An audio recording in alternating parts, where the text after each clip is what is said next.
D, wait for it, delightful. Check out the name tag. You're in my world now, Grandma.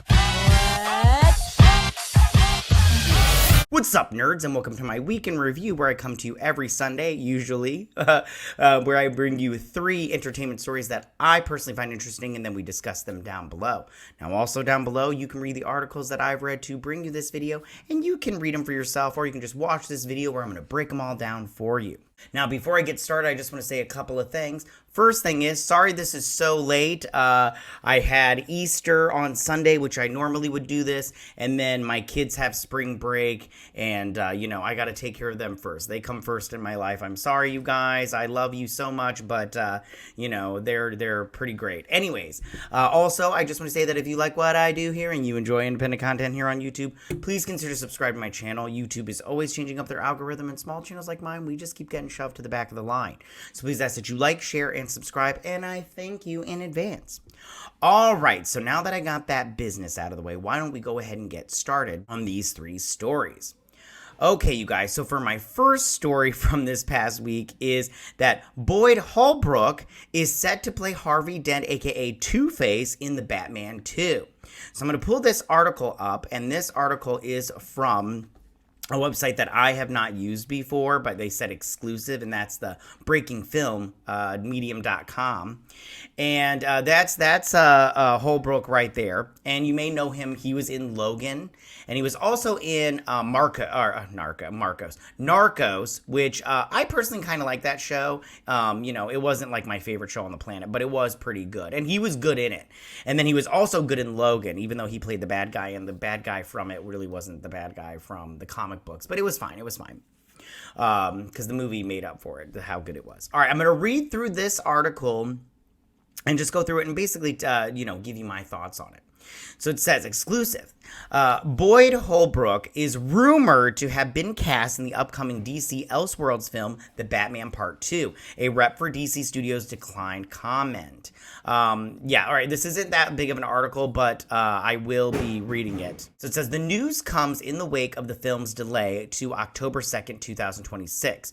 Our source revealed that Holbrook was initially unavailable for production due to the previous commitments, including James Mangold's A Complete Unknown and Andrew Levitta's, Last Meals. However, with the film's delay, his schedule opened for the provisional film dates, which, that's always a good thing, because you hear about all these actors and actresses and stuff and how they can't make a movie, or they can't do a movie because they're already doing another movie, and people have famously not been able to play roles because of those commitments. For instance, I cannot remember his name, but he was supposed to play Wolverine in the X-Men movie, and he had to do Mission Impossible 2. He had to do reshoots for that, so he was unavailable to do the X-Men movie, and then Hugh Jackman got the role. So it can always work out for somebody, and then for other people it doesn't work out. I've heard that he is so bitter about that, to this day, which sucks for him.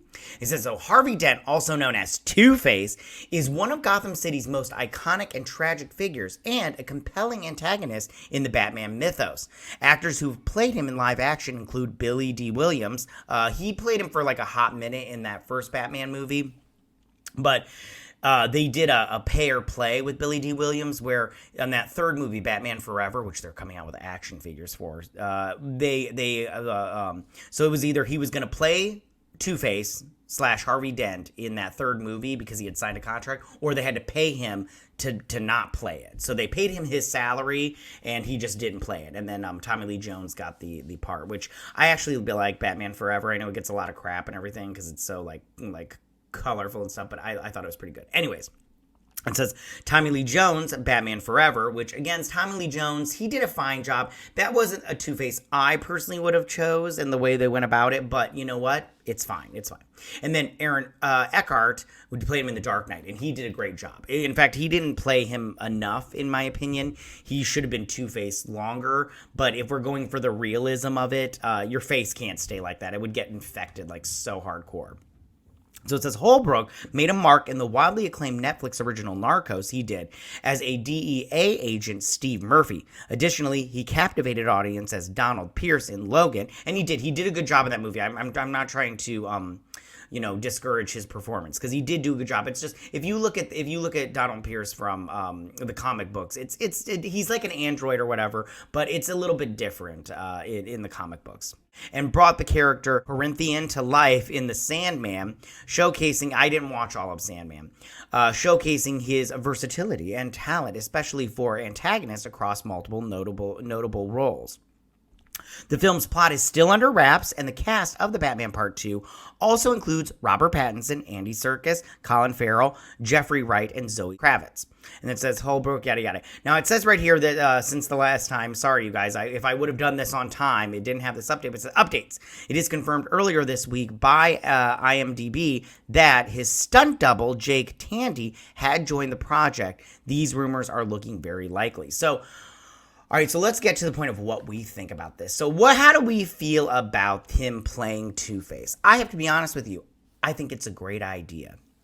I think that he's a good actor. He looks great, and I think it'll be really good for him. Like they said in here, he's very versatile, which I think is great. And I think that, again, he's a really good actor. So I think it has nothing but positive things going forward for it.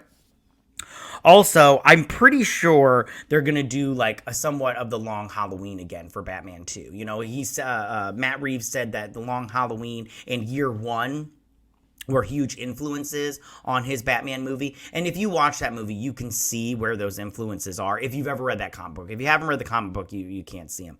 So I have a feeling that that's going to continue into Batman Part 2. And Harvey Dent plays a huge role in that comic book. So we'll see how this goes going forward.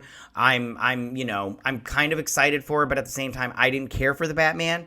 If you did, that's fine. That movie was made for you. That's fine. But yeah, we'll see how it goes forward. But good for him, make that money, dude, and get that role, you know what I'm saying? So good for him. All right, you guys. So that was my first story of the week. So for my second story of the week. Okay, you guys. So I want to talk about this. They're making Star Trek 4, apparently. Because they put this article out here, and we're going to read through it, but they're talking about how Star Trek 4, it's in the works, right?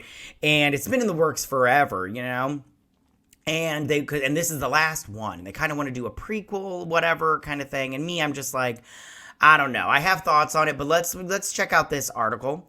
This is from Variety, and it says, Star Trek 4 beams up new screenwriter, the flight attendant creator Steve Yockey. Now, I did like the flight attendant, kind of. I don't know. I didn't watch it after the first season, but, that was just me. So it says, Steve Yockey, creator of the Max series The Flight Attendant, is joining Starfleet as the new screenwriter for Star Trek 4, which a small piece of me wants to be all like, already I'm not liking it because you involved the writer of The Flight Attendant. And if you watch that show, I don't see how anything type of that kind of writing can convert to Star Trek. I mean, maybe if they're going for this kind of like jokey, hokey kind of thing, but I don't think, like, Star Trek has its comedy, but that's not what it's known for, you know what I'm saying? Story details remain under a powerful cloaking device, but Paramount Pictures and Bad Robot, I hate Bad Robot, still intend the project to be the final chapter for the cast that reboot the franchise in the movie theaters in 2019 Star Trek,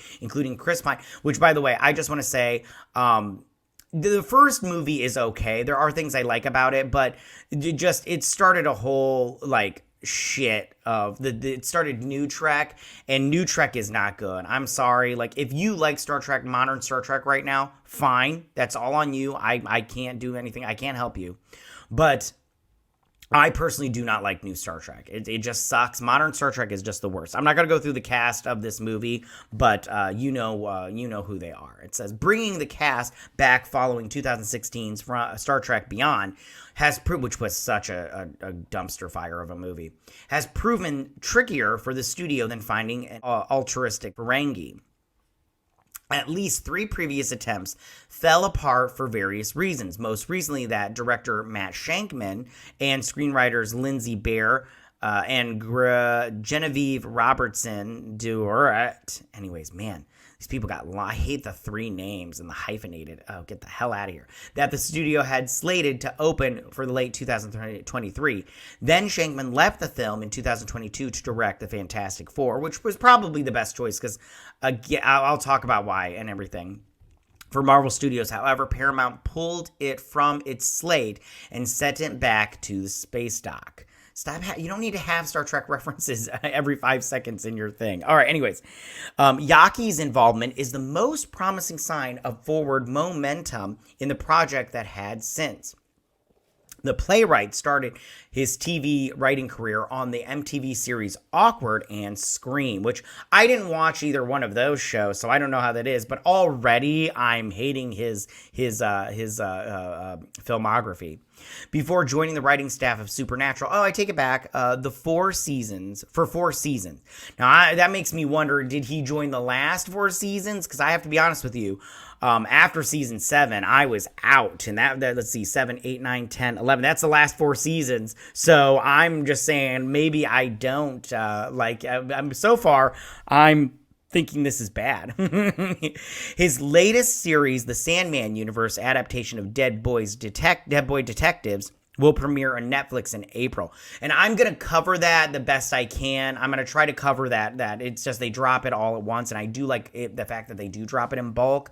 But I don't know. That show is looking a little iffy to me. Anyways, Paramount is also developing a separate Star Trek project with writer Seth Grahame-Smith and directed by Toby Haynes that would feature a new cast in the story meant as a kind of origin story for the franchise. A project with screenwriter yada, yada, yada. Okay.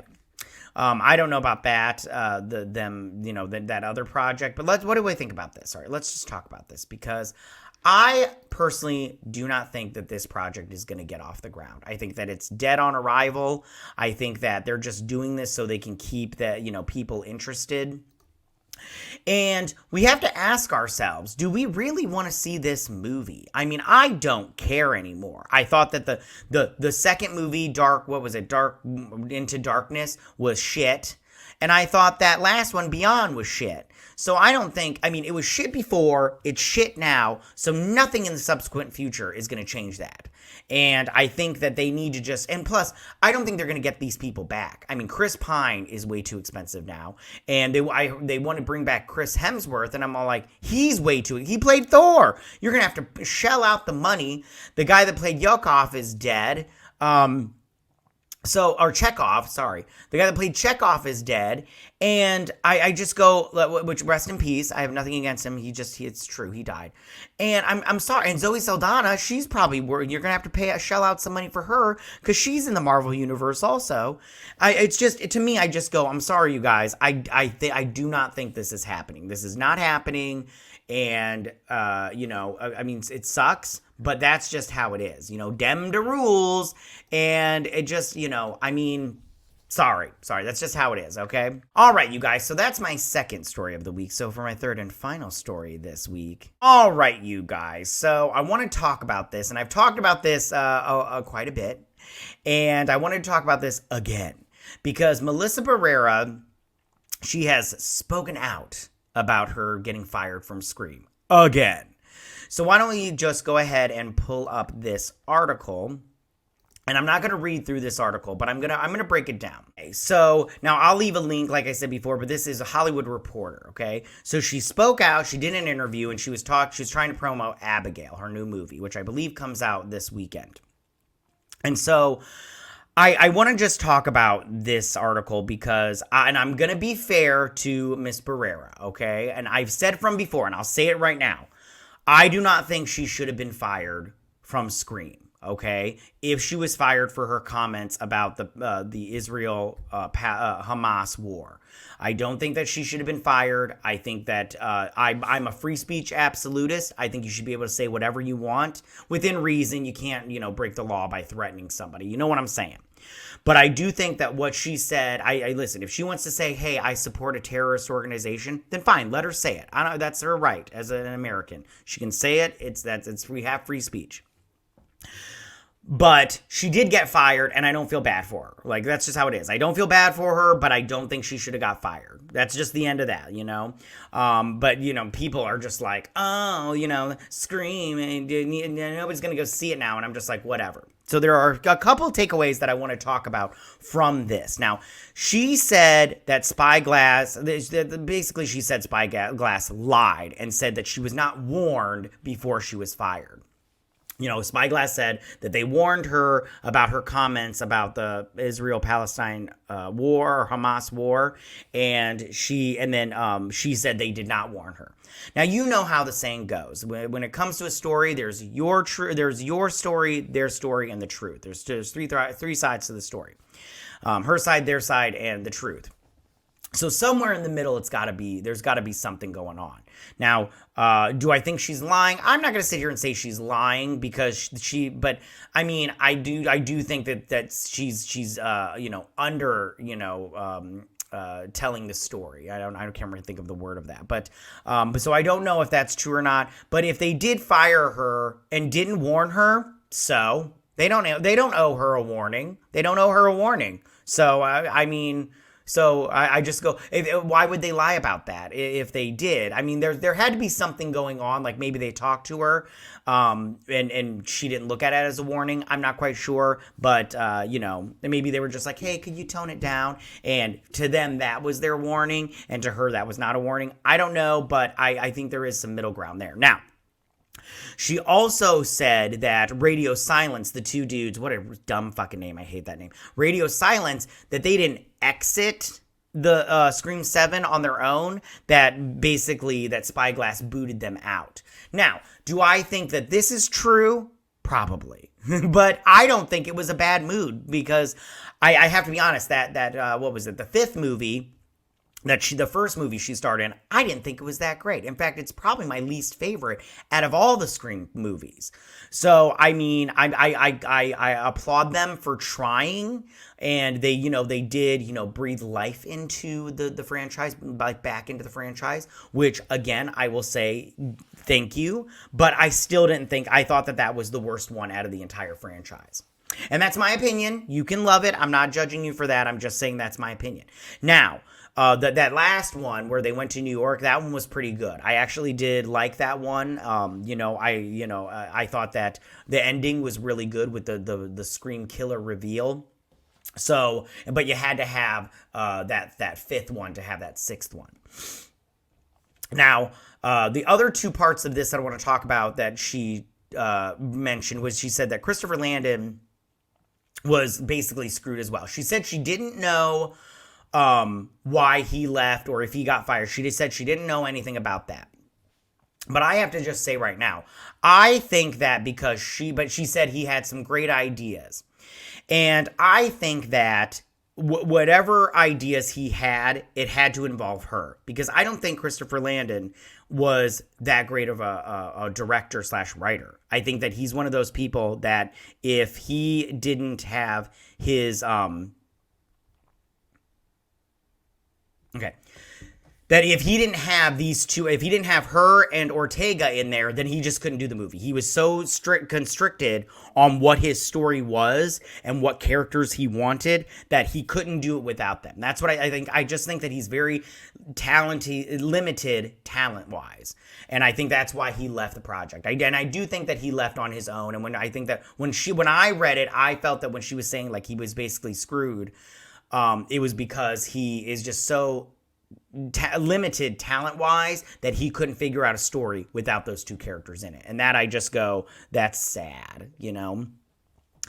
The other two things that I thought was that when she talked about in there and she went on this long diatribe about how, oh, I'm not treated right in Hollywood, and oh, we don't get opportunities and all this crap. And I'm like, oh, get the fuck out of here with your nonsense.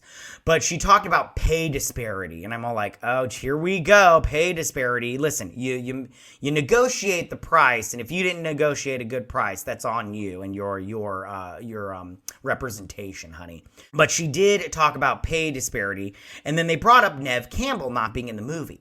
And and that Ned Campbell had reached out to her and everything, and she didn't comment on it. She said she didn't want to talk about it or whatnot. I can't remember exactly what the phrase was. But I just want to talk about, oh, well, if you're talking about pay disparity and you really want to stand up for that, you stupid bitch, then you would have been like, I'm not going to make this movie without Neve Campbell. I'm not doing this movie. I'm not coming on set. So you need to figure it out. And then she could have done that. And you want to know why? Because Jennifer Lawrence did it with the Hunger Games. And I feel like she could have done that. But she didn't, because she doesn't really believe in it. She's just all talk, like most of these people. They're all talk with no action. You know, they've got no backbone, and she got fired, and I do believe that she's coping, and she's still sad over it. Like, she's like, ooh, I got fired. Listen, the next interview, she's going to bring it up again. It's just how it is. All right, and the last thing I want to talk about in this was she said that she would consider going back to the Scream franchise, which is very interesting to me, because the rumor was, or maybe Spyglass said that, I can't remember what it was. Well, let's just pretend it's a rumor. Now, the rumor was that they offered her to come back. They were like, once they saw the backlash and Landon left and everything, and they realized that they needed the two sisters in here, that they offered her, they were like, listen, we want you to come back. And she said no. She was like, no, I'm not going to come back. And I go, well, if you're willing to come back, then you should have went back when you had the opportunity. You know, now you don't have the opportunity. And I just go, listen, I personally, it's fine, because I have to be honest with you. She was my least favorite character in both those last two movies. So I don't mind it at all, But so, I mean, in being fair, again, I don't think she should have been fired. This interview, I thought, was at least decent. It put a perspective on the certain things that, that need to be said. But I'm not like 100% on her side. I mean, I disagree with her on her position on that. But at the same time, I do believe she should be able to have her opinion about this. But again, don't feel bad, and listen, you get what you fucking deserve, so I guess you deserve this. All right, you guys, so those are my 3 stories this week. Tell me, what do you guys think about all of this? How do you feel about Boyd Holbrook playing Harvey Dent / Two-Face in The Batman 2? Is this something that you're excited about, not excited about, you don't care about, all that good stuff? Do you like Boyd Holbrook? I like Boyd Holbrook. I think he's a good actor and very good looking.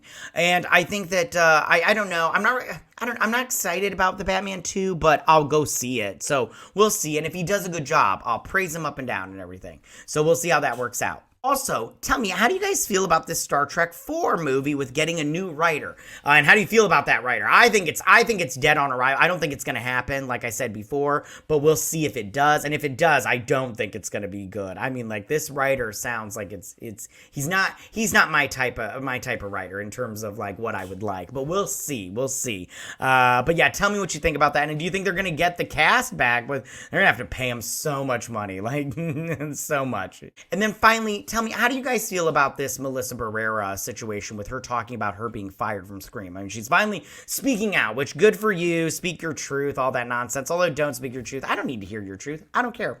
But we'll see. Well, I mean, I don't know. Maybe she'll go back to Scream and they can wrap up that whole thing. Because they said in this article that they wanted to do, that Radio Silence wanted to do a trilogy with these two sisters, and I just go, all right, fine, do Scream 7 with the Neve Campbell, which there was April Fool's jokes that Scream 7 had gotten canceled, and people were on both sides of it, and then they were like, oh, it's April Fool's.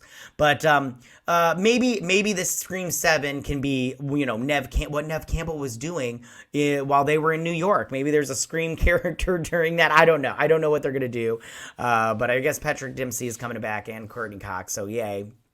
But we'll see where they go from that. And maybe they can bring them back for Scream 8, and they were just in hiding for one movie, like Neve Campbell was in that, like Sidney Prescott was in that last movie, But we'll see how this, and I'll probably continue to talk about it or whatnot. But let's see how this turns out. And I don't have anything against Melissa Barrera. I want good things for people. I am interested in seeing her Abigail movie.